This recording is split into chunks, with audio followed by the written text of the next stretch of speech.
Hello दोस्तों, तो कैसे हो तुम सब? तूने पिंक पहना है तो गे है। तो आज हम लोग बात करने वाले हैं उन महिलाओं के बारे में जो फॉलोवर और अटेंशन पाने के लिए कुछ भी कर सकती हैं। Hi everyone, it's Poonam. I'm sorry to those whom I've hurt. It was a planned controversy. Obviously, I wanted fame. Obviously, I wanted more work. मैं तैयार होती हूँ व्यूज के लिए। Anything I do, I get hate. और अगर मेरे झूठ से किसी का फायदा होता है तो ऐसा झूठ मैं 1000 बार बोलूंगी। पूनम पांडे, पुनर्जन्म पांडे, कौन है ये औरत? मुंबई का बॉस, बस हक से बॉम्बे की हूँ, कुत्ते आते हैं छोड़ झुंड में। दूंगी साले सब लोगों को। वैसे तो तुम लोग को पता ही होगा, चलो फिर भी मैं एक बार बता देता हूँ। थैंक यू, आपका ये उपकार जिंदगी भर याद रहेगा मुझे। दरअसल 2 फरवरी को पूनम पांडे की टीम ने एक पोस्ट शेयर करी थी। This morning is tough one for us. Deeply sadness to inform you that we have lost our beloved Poonam to cervical cancer. Every living form that ever came in contact with her was met with pure love and kindness. In this time of grief, we would request for privacy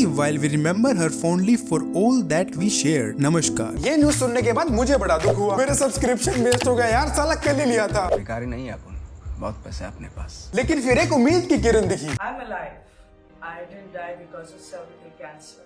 आओ मैं तुम्हें एक story सुनाता हूँ। एक घर में एक लड़की का जन्म होता है और जैसे जैसे वो लड़की बड़ी होती है उसे समझ में आता है कि वो गरीब घर में पैदा हुई है। फिर वो लड़की पैसे कमाने के लिए मेहनत करना शुरू कर देती है, जैसे कि बच्चों को ट्यूशन पढ़ाना, सिलाई बुनाई का काम करना, और यहाँ तक कि वो क्लास में फर्स्ट आती है ताकि उसको स्कूल में फीस न भरनी पड़े। अब आगे जाकर इस लड़की ने फिल्मों से प्रभावित होकर एक्ट्रेस और मॉडल बनने का सपना देखा और वो बनी one of the top 9 contestant of Gladrags Manhunt and Mega Model contestant. और जैसे तुम लोग को पता ही है, मॉडलिंग और फिल्म इंडस्ट्री में अपना नाम बनाना आसान बात नहीं होती, अनलेस और अनटिल तुम किसी सुपरस्टार के बेटे हो। लोग उस लड़की को उसके डार्क कॉम्प्लेक्शन की वजह से ऑडिशन में रिजेक्ट कर देते थे। अब हमारी मॉडल के पास 2 रास्ते हैं। एक, या तो ऐसे स्ट्रगल कंटिन्यू रखे और फ्यूचर में से कोई ऐसा डायरेक्टर मिले जो उसकी कलर के बेस पे नहीं बल्कि उसकी एक्टिंग टैलेंट के बेस पे उसको रोल दे सके। अब ये वाला रोल नहीं, ये वाला रोल। या फिर दूसरा रास्ता कि वो जल्दी पैसे कमाने के लिए अपनी न्यूड वीडियो बनाकर उन्हें बेचना शुरू कर दे। तुम्हें क्या लगता है हमारी मॉडल कौन सा रास्ता चूज करेगी? हमारी मॉडल चूज करती है दूसरा रास्ता, जल्दी पैसे कमाने के लिए, और ये और कोई नहीं, यह दी पूनम पांडे। इनकी माँ की डैश डैश डैश।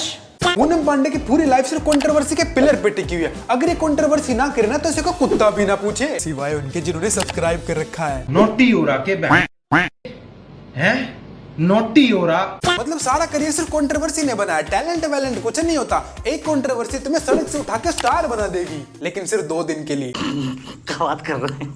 और अभी सर्वाइकल कैंसर वाली कंट्रोवर्सी, मतलब इससे नीचे तो आप क्या ही गिरोगे यार। सर्वाइकल कैंसर जो इतनी सीरियस बीमारी है जिसकी वजह से हर रोज कम से कम 200 वुमेन्स की डेथ हो रही है, ऐसी बीमारी का यूज करना वो भी किस लिए? Just to grab some attention. ऐसे तो कल को कोई लड़की किसी के खिलाफ रेप केस फाइल कर देगी और जब उस बंदे को सजा हो जाएगी फिर वो लड़की बोलेगी ओहो मैं तो ऐसे गिरी थी सोशल अवेयरनेस फैलाने के लिए, मेरे को रेप नहीं हुआ। इसकी बहन का एक तो साल में इसको गाली भी नहीं दे सकता। पूनम पांडे की एक छोटी बहन भी जिसका नाम है शर्लीन चोपड़ा, और ये भी पूनम पांडे की तरह कंट्रोवर्सी करती है और न्यूड वीडियो बनाकर उन्हें बेचती है। शर्लीन चोपड़ा एक काम और करती है, वो दूसरों की कंट्रोवर्सी में उंगली करना। इस बंदी ने पूनम ने लोगों से उनकी उम्मीद छीनी। Shame on you, Poonam. तुम्हें क्या लगता है ये क्यों रो रही है? इसको सच में बुरा लगा है? अजी कद्दू ये इसलिए रो रही है क्योंकि इसको टेंशन चाहिए। अरे तभी तो वीडियो बिकेंगी। जैसे बिग बॉस में होता है ना, कोई 2 जने लड़ रहे होते हैं, बाकी सारे घर वाले उनके पास आएंगे और बिना मतलब के उन्हें उंगली करना शुरू कर देंगे ताकि उन्हें अटेंशन मिल सके। अब ये दोनों तो आती है एक कैटेगरी में, मतलब इनसे नीचे तो तुम गिर ही नहीं सकते। एक दूसरी कैटेगरी भी है जिसमें आती है हमारी इन्फ्लुएंसर्स। अब वैसे तो बहुत सारी लड़कियां हैं, लेकिन मैं स्पेसिफिकली बात करना चाहूंगा रूही राय के बारे में। रूही के इंस्टाग्राम पर 507K फॉलोअर्स है, जिसमें से आधे से ज्यादा लोगों ने इसलिए फॉलो कर रखा है क्योंकि फोन साइट बिना VPN की खुलती नहीं ना। अब रूही के अकॉर्डिंग अगर तुम इसके रील में सिर्फ न्यूडिटी और अश्लीलता देखते हो तुम्हारी सोच बेकार है भाई, तुम इंसान ही गंदे हो। हवस का भूखा रंडवा चिड़ी मार बन गया। मैं तुम्हें रूही की रील्स के कुछ स्क्रीनशॉट दिखाता हूँ। अब रूही मुझे एक बात बता, जब तुम दिखा वही चीज रही है तो लोग सिर्फ वही चीज देखेंगे ना।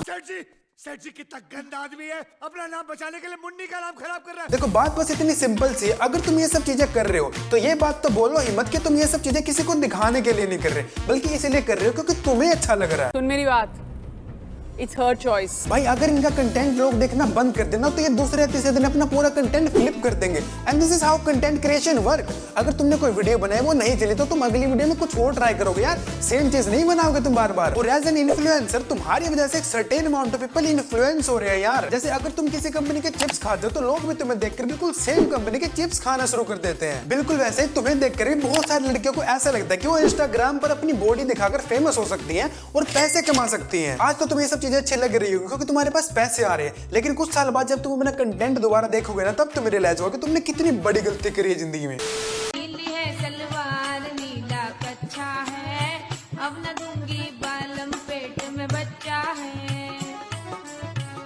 अच्छा तो ये भी सुनिए, सुनो आप, अब तो बदनामी से शोहरत का वो रिश्ता है कि लोग नंगे हो जाते हैं अखबार में रहने के लिए।